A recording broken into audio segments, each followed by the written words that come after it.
सभी न्यूरोथेरेपिस्ट को बहुत बहुत नमस्कार।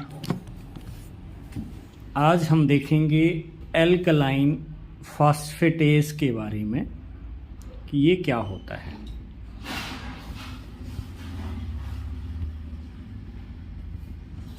तो एल्कलाइन फॉस्फेटेज जिसको ALP भी कहा जाता है शॉर्ट फॉर्म में, तो यह हमारे शरीर में पाए जाने वाला एक एंजाइम है।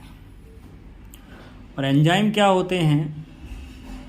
एंजाइम ऐसे प्रोटीन होते हैं जो शरीर के अंदर केमिकल रिएक्शंस को तेज करने में मदद करते हैं।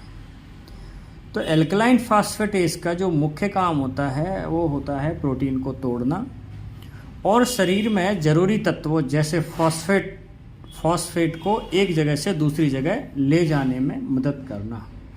फॉस्फेट, यहाँ पर ध्यान देने वाली बात है, नॉट फॉस्फोरस। ये फॉस्फेट शब्द का यहाँ पर यूज़ हो रहा है। तो फॉस्फेट अलग है, फॉस्फोरस अलग है। तो शरीर में जो ज़रूरी तत्व हैं जैसे फॉस्फेट को एक जगह से दूसरी जगह ले जाने में ये मदद करता है। कहाँ पाया जाता है? तो एल्कलाइन फॉस्फेटेज यानी कि ALP ये पूरे शरीर में पाया जाता है, लेकिन सबसे ज़्यादा मात्रा में ये दो जगह पे आपको मिलेगा।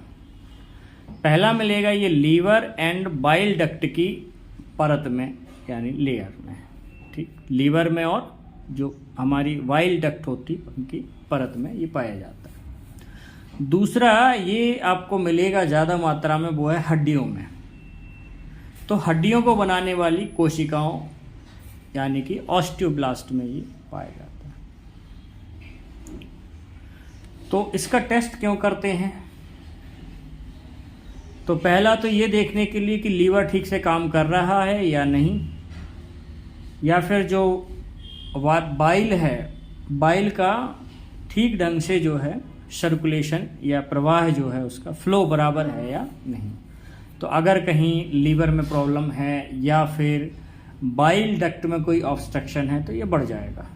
तो ये पता लगा सकते हैं इससे। दूसरा है कि बोन हेल्थ। तो बोन हेल्थ में यह जानने के लिए कि हड्डियां किस स्पीड से टूट रही हैं या बन रही हैं, ये इससे पता लगाया जाता है।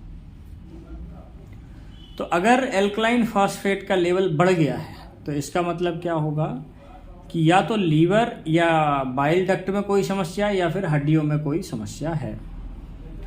तो लीवर में क्या क्या समस्या होने पर ये एलिवेट हो सकता है? तो जैसे गॉल स्टोन और लीवर डिजीज़ में हेपेटाइटिस है, लीवर सिरोसिस है या फैटी लीवर जैसे रोगों में ये बढ़ सकता है। और हड्डियों की डिजीज़ में क्या होगा? अगर हड्डियों में हम पता लगाएंगे, एक अंदाज़ा लगाएंगे, तो हो सकता है ऐसे किसी मरीज को एक पेजेट डिजीज़ होती है, पेजेट डिजीज़, जिसमें हड्डियां असामान्य रूप से बनती हैं, टेढ़ी मेढ़ी हो सकती हैं, या फिर बोन का कैंसर हो, या फिर टूटी हुई हड्डी जब जुड़ रही होती है, हीलिंग फ्रैक्चर, तो इस दौरान भी अल्कलाइन फॉस्फेट बढ़ जाता है। और कुछ बच्चों में भी ये देखा गया है, तो वो उनके जैसे तेज़ी से बढ़ रहे बच्चों में ग्रोथ जब होती है तब भी कभी कभी ये बढ़ जाता है। प्रेगनेंसी के दौरान प्लेसेंटा से एल्कलाइन फॉस्फेट निकलता है, तो प्रेगनेंसी में भी ये बढ़ सकता है।